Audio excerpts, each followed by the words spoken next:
What's up guys? Good morning. So ngayon guys, kain po tayo ng almusal. Ang ulam po natin ay nilagang kangkong. Ayan guys, ulang halo yan guys. Ayan o. Ayan guys, samahan nyo ako guys. Pero bago ang lahat guys, magdasal muna tayo.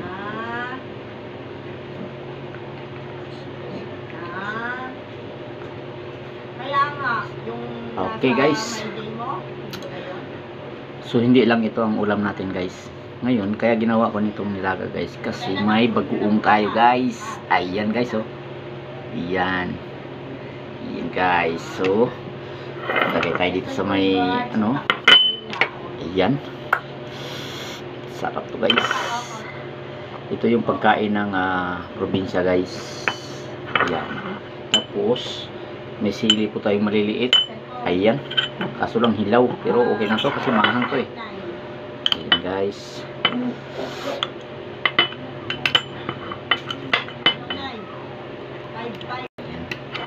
so ayan guys, umpisahan na natin ang ating almusal.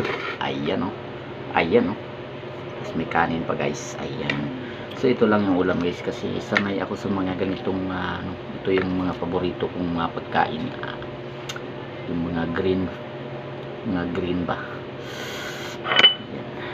Ayan, tosto natin guys, sausaw sa ginamos. Oh, may sili.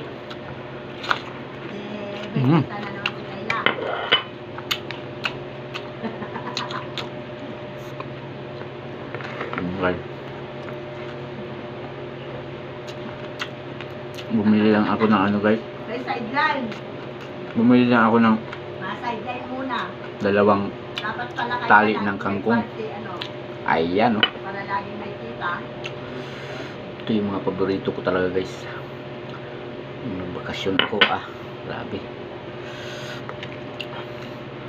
Ano ka na ngayon? Full time na yung face to face?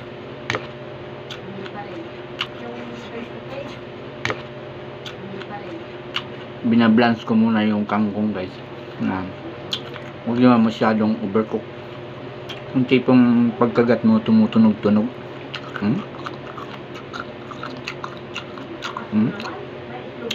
Alam mo?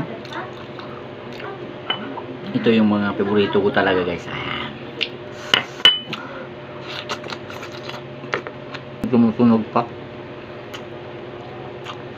Kasi pag overcook na siya guys, wala na siyang vitamins. Ayan.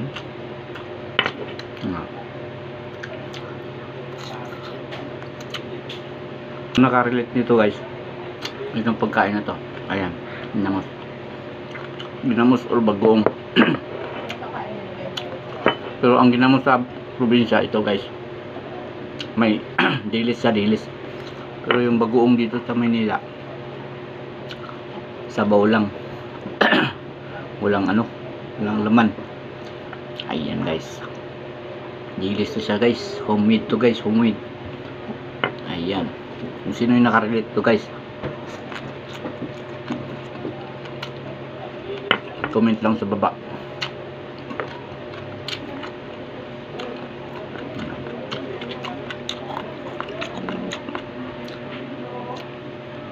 Ayan, shout out pala sa mga followers ko. Pasensya na kung matagal tayong hindi nakapag-video kasi medyo busy. Ayan no.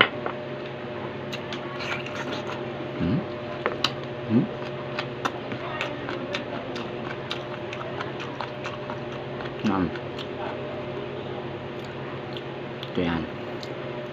Ayan. Iba kasi yung kangkong sa probinsya guys kasi pula.